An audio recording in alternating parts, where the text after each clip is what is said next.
everyone, my name is Alexandria and today I am going to be sharing with you what happened to me last year. Already the red flags out of this company is that she is talking hot about everyone, like talking about other managers, talking about account managers. She was talking bad about the payroll person that she had hired. She was talking bad about literally everybody. So I'm like, okay, I can see how this is going to go.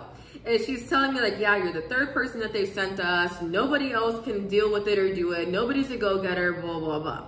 So I'm like, okay, well, I have a lot of experience in HR. I was like, I know this is a coordinator role, but like, what do you need? Like, what are you looking for? Like, maybe I'm thinking like, honestly, even though there were red flags, I was like, well, maybe she's complaining about those who have filled this role before me because this is an entry-level position, and technically if you're not the type of person to train, it's going to be really hard to have somebody have the same vision as you, especially in an HR department. She's just super unprofessional. I'm shocked. Like, she drops F-bombs, very erratic behavior, would burst out into tears in the office. I was like, why am I dealing with another crazy? I was in the mindset of like, just went through this with the payroll manager. So I think because of that experience, I was able to hold on as long as I did at this job. It was the same thing. She would say like, it eventually got to a point where like, I would be sitting there doing like arts and crafts basically. And I'm not joking. Like, she'd be like, can you make cards for everybody for Halloween? Can you make Christmas cards? Can you cut out names? Like, I was not doing anything that had to do with HR. I was not helping with onboarding. I was not helping with orientation. She didn't want me to touch any of that.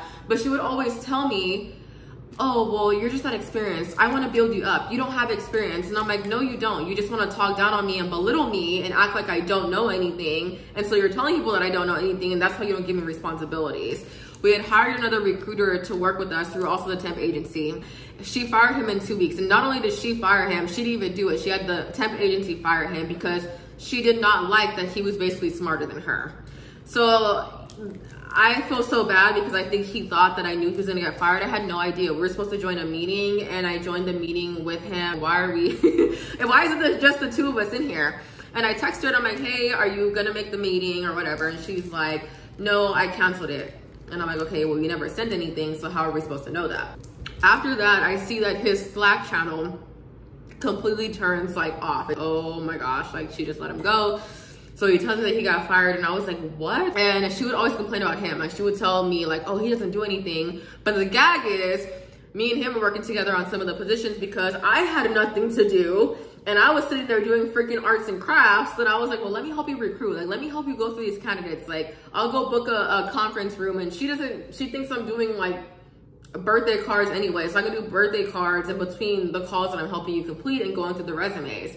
So little did she know that I knew that he definitely was working. We were collaborating a lot on the recruiting side because he was a long-standing technical recruiter. He knew a lot about recruiting. He had built a lot of programs, processes, and implementations. He was really, really good, guys. Like, this was not somebody that's like a BSer. Like, he definitely knew what he was doing and what he was talking about. So at this job, we used to do wind down Wednesdays. And I remember when I first, about a couple weeks into coming on board, she was like, hey, never come to these things on Wednesdays. It's just good to have another face in the HR team. So I started going to those. And then as my time goes on there, I'm starting to realize that I'm the one coming into the office every day out of the entire HR team. I'm again dealing with another non-existent HR professional who doesn't come to work. And the other lady was on an actual like hybrid schedule. She came in on Thursdays and Wednesdays and was off like Friday through Tuesday. It got to a point that I think she got really bothered and started to realize that a lot of the employees really liked me, and they would come to me for like questions or concerns or issues, and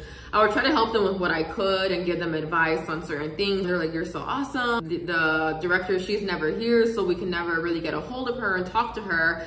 And we really appreciate that you make yourself available and that you help us out. So lo and behold, I get into my first car accident and I get rear-ended and I still drive to work that day. And I'm shaken up, I'm upset, I'm crying. And this is kind of where things start getting a little choppy for us. So at this point, I know I have to get a rental car, and I now have to start going to a physical therapy. I had finally asked, I would like to be on that hybrid schedule that we discussed. I know you said that it wasn't hybrid, but I ended up finding the original job description and the emails from the recruiter that I spoke with. And so I presented that to them. It would be helpful that I work hybrid because I'm gonna be doing these appointments now.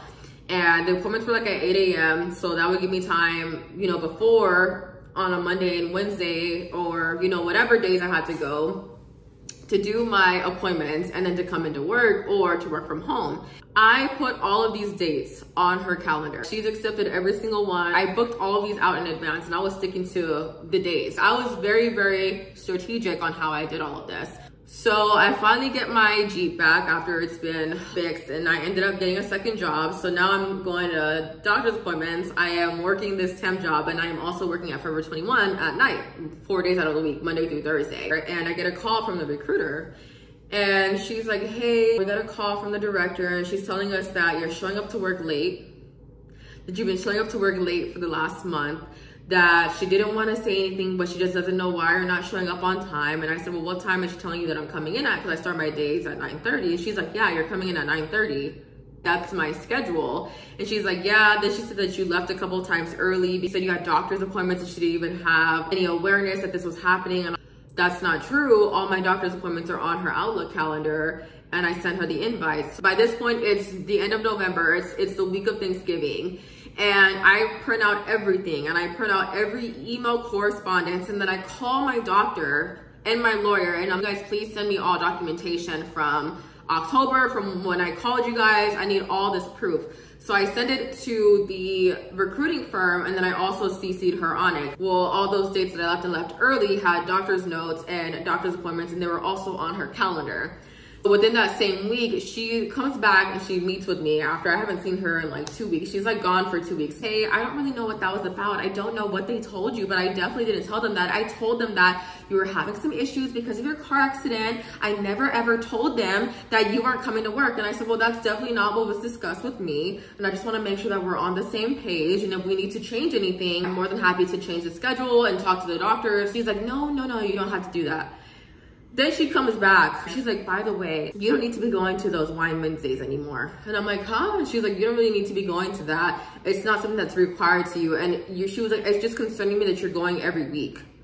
Okay, well, you definitely told me to come on Wednesdays. And she's like, yeah, but you need to remember that you're a temp and you're not an employee here. So you should not be coming here every week. Those are for employees. That's not for you, because you don't work for us. You work for the temp agency.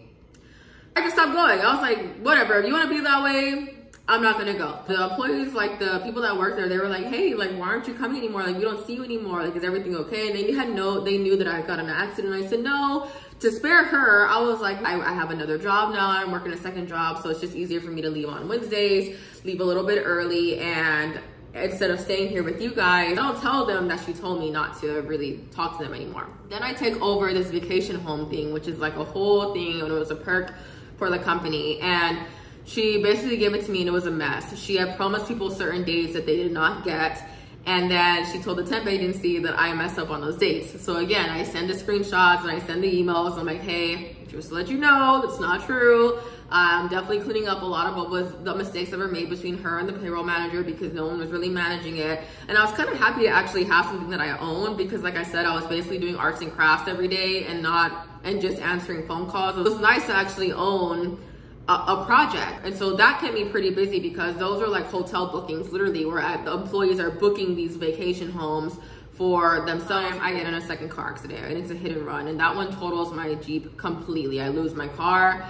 I don't have a car. I also don't have any money for a car. I end up driving a rental. They only gave it to me for 2 weeks. Geico's like, we have a 2-week policy for rental cars. That's all you're getting.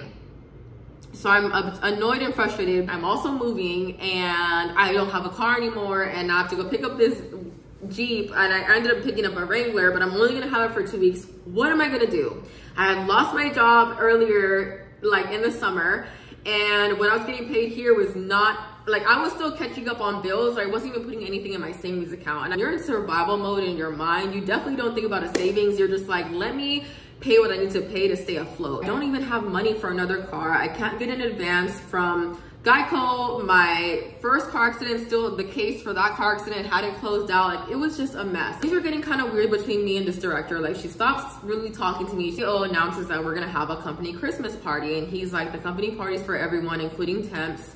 and we are going to go to Top Golf. She comes into my office and she's like, hey, I just want to let you know that you can't go to this Christmas party because you don't work for the company. The only way that it's going to work is that you have to work the event. Like, we are having a raffle, and we're gonna have to take names for everybody and pass out drink coupons and all this stuff. So sit at the front, and that's what you're gonna do.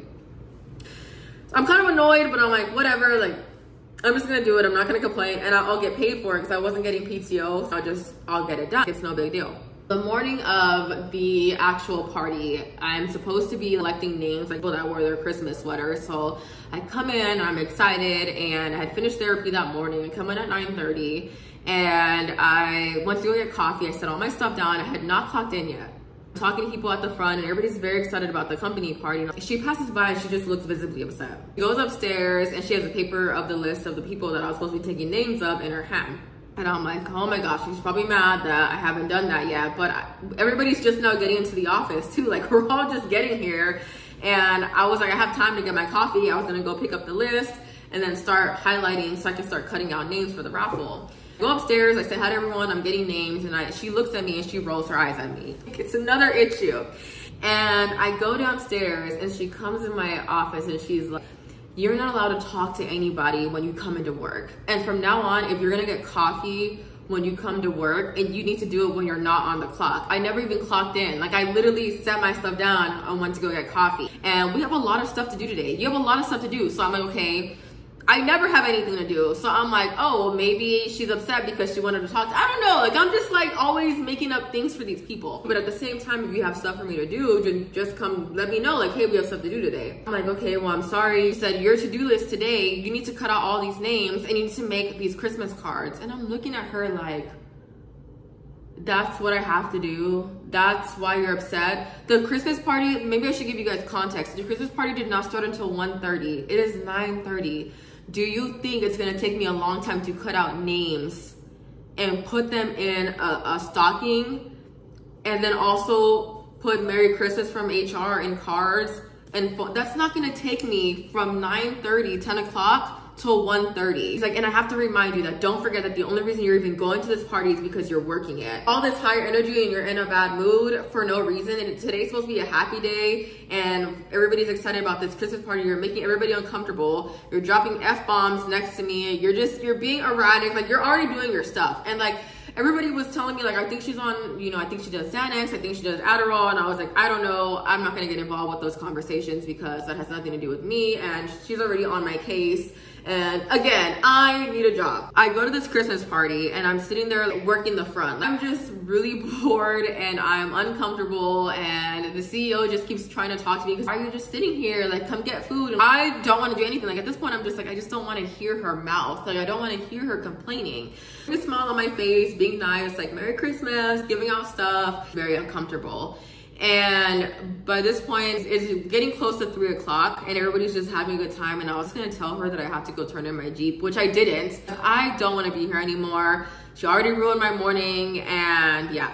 So after the Christmas party, I started bringing my own coffee to work, and I bought a little coffee machine to put at my desk because I'm petty, because honestly, that was me being petty, and bringing my own coffee to work so that I can make coffee at my desk while I'm working on the internet, while I'm doing vacation homes, while I'm doing my arts and crafts and filtering through emails. I had a call from the recruiter and she's like, hey, she said she really wants to train you, that she wants to work with you, but she doesn't know how to get through to you. Interesting, because she's never had these conversations with me. And as a matter of fact, let me tell you guys what happened last week. She also told me not to go to Wind Down Wednesday. She's like, she's kind of alienating me, and now she's telling the employees that they can't talk to me and I can't talk to them. I don't know how she wanted me to essentially build relationships from the beginning when I started here. She had a problem with that. And I know to you guys it's probably gonna sound petty, but if you were working with this lady in person in office, she definitely had that kind of personality type that no one could be above her. So I really, really struggled with that there. One of the days, all of the accounting was there, and she asked me over the desk, hey, do you want to go over something? I remember being like, yes. I said, can we do it later because I am finishing up your changes that you wanted for the internet, and then once I'm done with this, I can close it out and just cross it off my list, we can run it. She literally out loud, like, she's like, that's not what I wanted you to do. I'm asking you to come sit in here and work on this with me. And I'm like,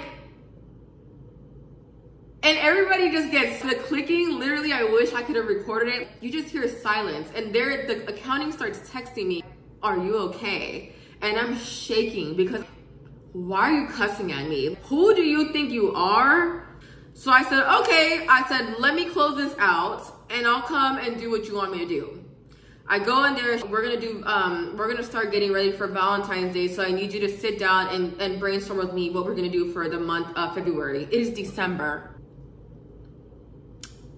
That's what you're upset about. That's what you're cussing at me for right now. You can't talk to somebody like that. Like, especially we work in HR, you can't talk like that. I worked in construction with men that they will come and they'll come to me correct. They're not gonna be F-bombing me the way that you do. So we go through that, I do the stupid thing for her, whatever. Then we're like these benefit packages, and she leaves again for like 3 weeks. She's gone from before Christmas. She does not come back until after the new year. And I'm just in office every day in silence. Everybody's on vacation. I'm just sitting by myself. Honestly, that was the happiest time of my life being there. I was doing these benefit informational packets. They're for 401k, and I had to staple them and glue them together, print them, staple them, glue them together.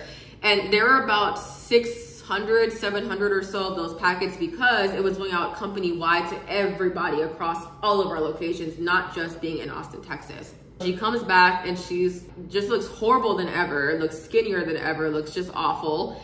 And I'm frustrated because by this point, by the way, I don't have a car. So I'm also using my friend's car, and he's dropping me off to work. I'm using his car when I can, and I'm coming in every day. She had somebody watching me to make sure I was coming in office. So every day they're reporting to her that I was coming to work, which I did. My friend's like, hey, I'm struggling with my own schedule. Can you work something out? So I have to, again, ask her if I can go back to working hybrid. But she's just like, no. You just need to figure out how to get to work. I can't have you missing these days. I can't work from home anymore because I don't know what you're doing. At this point, again, I'm feeling defeated. I'm just looking for jobs. I'm applying to other roles. I'm miserable at this job, and everybody can see that I'm just like losing my happiness. Not dressing up for work anymore. I'm not really happy to be there. I'm starting to be more quiet. I'm really not talking to any of my coworkers, any of the employees, I should say. I wasn't allowed to say coworkers. Any of my employees. I stopped going to Wine Down Wednesday. I stopped being cool with the CEO. I stopped everything. I stopped all of it. I'm so exhausted and I just feel defeated mentally, emotionally. I said, now I have to figure out how I'm gonna get to work every day. I still don't have enough money for a stupid car. Down payments that they wanted were like $1,000, $2,000. I was really struggling to make, just to get that. I only had like $800 like saved up. I go into January and I'm just really just like broken. I'm broken from the year before, and I'm still trying to be positive, but behind closed doors, I'm like crying. I'm depressed. I'm hating my job. I'm hating the person that I'm working with. And lo and behold, I get a call from my old VP. This is really weird because I haven't spoke to her really since I've been let go. And I was like, why is she calling me? So I take the call because maybe if a glimmer of hope that they fired this payroll person and they're gonna ask me to come back. And I know what some of you guys are thinking. Some of you guys are probably like, hell no, I would not go back. But I was broke. I was on a horrible schedule, and I knew that if I could go back because of the company culture and values at the previous place, aside from the HR team, I would be able to work a little bit more remotely on a schedule that I could work with without having a car. And you know, I could just kind of, I knew that I could make it work. Let me step out and let me talk to you on the phone. So she's like, I just want to let you know that I'm calling you to really apologize to you for everything that happened with the payroll manager and with how I handled everything. And she starts telling me that it was revealed that she was not a team player, that she was not this good person, that, you know, she saw one side of her, she thought she could trust her. All these things really hurt me to let you go when I let you go when I did, and it really makes me sick to my stomach now. I am, in all my years of being an HR professional, letting you go was just the most horrible and worst mistake. She's like, and I just always wanted to tell you, because I guess like while I was gone, mind you, from this company and working for this other crazy lady, that in November, they had actually let that payroll manager go, and it was a whole thing. Like, all these things came out. She was harassing other people. They had lost 3 other new hires that came after me, and they quit because of her, because she was so just ridiculous. I wanted to have this conversation in person. We haven't been able to really connect and meet. She's like, and I want to let you know that I want to help you find a new job. And she's like, I don't know if you like where you're at now. No, I don't. Like, I literally tell her, like, I'm like, no, I hate it here. It's going really bad. I said, you thought the payroll manager was bad. The HR director that I have is equally as horrible as she was. I'm going through the same thing again. And my VP was like, oh my gosh, like, I'm so sorry to hear that. Like, I don't know how you keep getting all these praises. And I'm like, yeah, I don't know either, but here we are. That's when she tells me, I have a recruiter friend and she's recruiting for a construction company for a talent acquisition specialist. And I gave her your resume, and I also shared her LinkedIn profile with her. And I told her that if you want a TA person, I was gonna put her in that role. This is the girl that you want. She knows construction like the back of her hand. She loved the corporate. She was very understanding. She's very process oriented and really, really good in talking to others. I want to let you know that I did that for you. I should have asked you, but I just jumped on the opportunity and I just sent her. She might call you tomorrow on the phone. I was like, thank you so much for that. And I was honest, and I'm not gonna lie to you. I just feel like I can accept the apology and I appreciate this as well. But I lost everything. I lost my apartment, didn't go back to school because I knew I couldn't afford it. I didn't go to school all last year. I was living a lifestyle that amounted to what I was making. To go from that to making $23, $24 an hour, it was really, really tough. Talked for a little bit, and I will say that I could appreciate her calling me and apologizing to me and kind of owning up to the mistake that she felt she made with letting me go. I get a car, and then of course I interview with this company that I'm at now. And my manager now, she calls me after I meet with the team. And it's February by this point. Calls me that Wednesday and she's like, hey, can you come out here next Thursday after Valentine's Day? We fly you into Orlando for the day. Can you meet with me? When I say I jumped on that opportunity, and F this place, like I didn't tell her that, but in my head I was like, F this place. I am gonna do whatever I can to get this job. It was everything that I wanted. Construction, which I had said that I wanted to come back to the construction industry. After working for that tech company and just seeing all the tech layoffs, I was like, I definitely don't wanna do this. Construction is where I like to be. And it was corporate. I knew I wanted to come back to corporate. It was corporate. So I ended up telling my boss at the temp place where I was temping, I need some days off. I haven't taken time off and we are gonna go. I don't remember what I told her. I made up some really good excuse. And I was very surprised she gave it to me. Part of why she gave it to me was because I did not have PTO. She's like, it's still money out of our pocket. Like, of course, take the days off. I go and I meet that same day, talking to my manager now. I get in the car, we can go to the office. I meet some of the team. I meet the branch managers. I meet the other branch. We go to lunch. We're talking about HR, what things are looking like. She's asking me about AAP. And then by 2 o'clock, in the afternoon, she gives me a offer letter and she's like, I knew I was gonna hire you from the day that I saw you, and I definitely knew I was gonna hire you from when you walked out of that airport and got in my car. And I'm not gonna cry because I wanna cry just thinking about it, but I literally, like, my heart just felt so good. She took me back to the airport and I cried. I cried at the airport, reading this offer letter over and over again. She pays me more than what I even asked for. So my salary was higher than what I initially requested. I am leaving this hellhole of a job. So I come back, talk to the temp agency. I'm giving you my 2-week notice.